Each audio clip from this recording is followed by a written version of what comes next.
दोस्तों नमस्कार, मैं रमनू सिंह। आप अगर किसी भगवान में आस्था रखते हैं, भगवान में विश्वास रखते हैं, तो आप मंदिर जाएंगे, भगवान की सेवा करेंगे। ठीक इसी प्रकार अगर कोई नेता अपने राजनीतिक दल में आस्था रखेगा, विश्वास रखेगा, तो वह पहले अपने दल की मर्यादा को देखेगा, इसके बाद जनता की सेवा को देखेगा। वर्तमान राजनीतिक दौर में मैं देख रहा हूं, किसी अधिकांश बड़े नेताओं की कोई आस्था अपने राजनीतिक दल में रही नहीं गई है। जब इन नेताओं की आस्थाएं अपने दल में नहीं है, तो फिर इनकी आस्थाएं जनसेवा में कहां से रहेंगी। हर नेता सिर्फ अपने पद, अपने कुर्सी की दौड़ में शामिल देखा जा सकता है। दो बड़े उदाहरण मध्य प्रदेश के देखे जा सकते हैं। कैलाश जोशी बीजेपी के संस्थापक नेताओं में से थे। मुख्यमंत्री तक बीजेपी ने उन्हें बनाया। उनके बेटे दीपक जोशी भाजपा की सरकार में मंत्री रहे, मगर उन्हें जाने क्यों ऐसा लगा, जाने क्यों उनकी आस्थाएं डगमगाई, जाने क्यों उनका विश्वास बीजेपी में घटा और वह कांग्रेस में चले गए। कांग्रेस ने उन्हें लोकसभा का टिकट नहीं दिया, कांग्रेस से उनकी आस्थाएं डगमगा गई। वह बीजेपी में वापस आने के प्रयास करने लगे। बीजेपी ने यह कहकर मना कर दिया कि जो भी कैंडिडेट बीजेपी छोड़कर गया है और अन्य दल से बीजेपी कैंडिडेट के खिलाफ चुनाव लड़ा है, उसे हम बीजेपी में वापस नहीं लेंगे। शायद यह नियम तब तक है जब तक बीजेपी ज्वाइन करने में लोगों की भीड़ मची हुई है। जैसे ही यह भीड़ घटेगी, बीजेपी सबको घर से बुला बुला के बीजेपी में शामिल करेगी। देखिएगा, ऐसा भी होगा। दूसरा, श्रीनिवास तिवारी परिवार घोर कांग्रेसी। उनके पुत्र सुंदरलाल तिवारी कांग्रेस से विधायक, सांसद बने, मगर श्रीनिवास तिवारी परिवार के सिद्धार्थ तिवारी कांग्रेस की टिकट पर चुनाव लड़ते हैं और हार जाते हैं। उनकी कांग्रेस से आस्थाएं डगमगा जाती हैं, वह बीजेपी ज्वाइन कर लेते हैं। बीजेपी ने उनको विधानसभा का टिकट दिया और वह आज विधायक हैं। मैं सिर्फ आस्थाओं की बात कर रहा हूं। श्रीनिवास तिवारी को दादा श्रीनिवास तिवारी शायद दिग्विजय सिंह ने बनाया, वह भी इसलिए कि 10 साल की दिग्विजय सिंह सरकार में श्रीनिवास तिवारी विधानसभा के अध्यक्ष बनाए गए।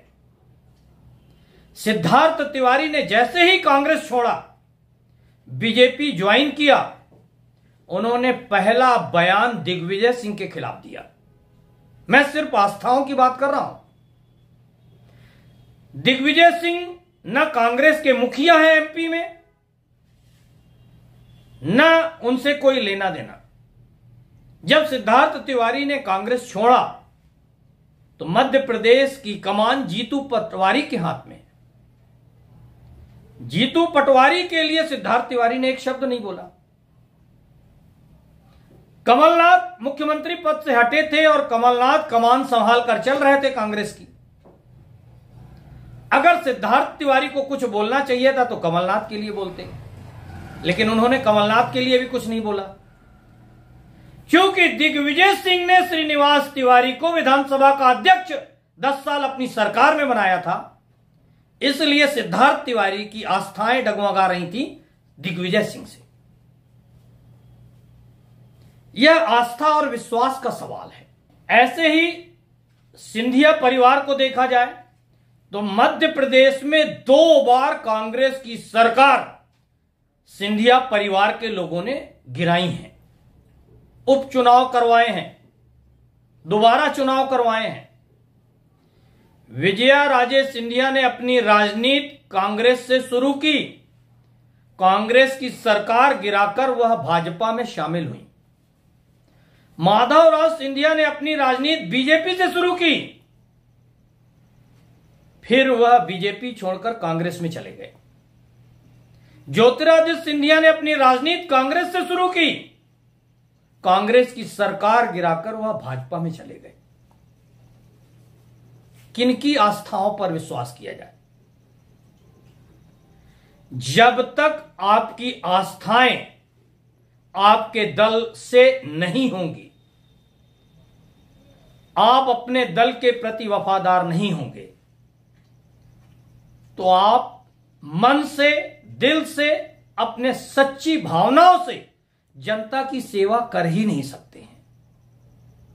इसीलिए मैंने पहला उदाहरण भगवान से दिया कि अगर भगवान में आपकी आस्था होगी और आप मंदिर दर्शन करने जाएंगे तो आप उस मंदिर की सफाई भी कर सकते हैं, सेवा कर सकते हैं।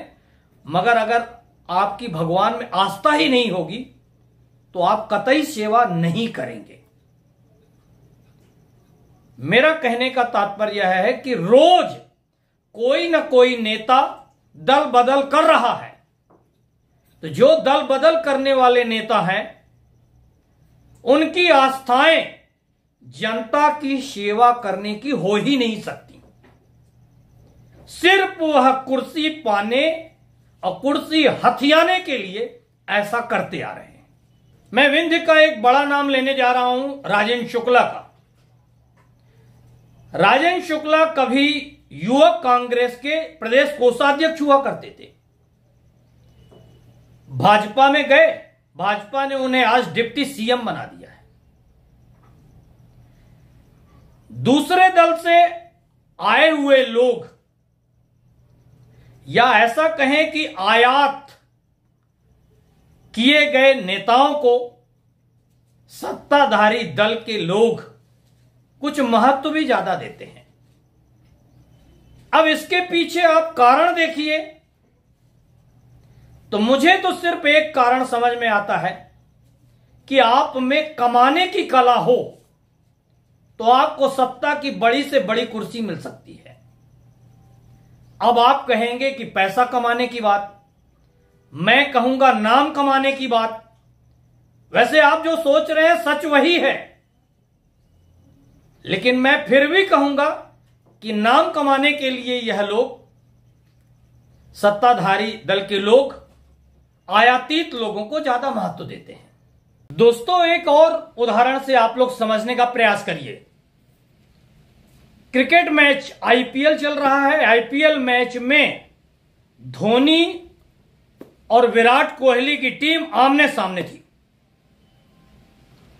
धोनी ने जब वो फील्ड पर उतरते हैं तो 3 बार अपनी बैट बदली, मगर अपनी टीम के लिए रन नहीं बना पाए और उनकी टीम हार गई। बैट बदलने से कुछ नहीं होगा। आपको अगर जीतना है तो चौके छक्के मारने पड़ेंगे। अगर आप राजनीति में हैं तो आपको चुनाव जीतकर दिखाना होगा। बाकी पार्टियां बदलते रहने से कुछ नहीं होने वाला है। एक दूसरे पर आरोप लगाने से भी कुछ नहीं होने वाला है। आपको जनता का दिल जीतना पड़ेगा। जनता के दिलों को ही जीतकर आप चुनाव जीत सकते हैं। उसके लिए आपको मेहनत करनी पड़ेगी, उनके लिए काम करना पड़ेगा। फिलहाल कई नेता सिर्फ जातिवाद से भी चुनाव जीत रहे हैं, लेकिन जो जातिवाद से चुनाव जीत रहे हैं वह सिर्फ अपना परिवार और अपने परिवार के लिए सिर्फ काम कर रहे हैं।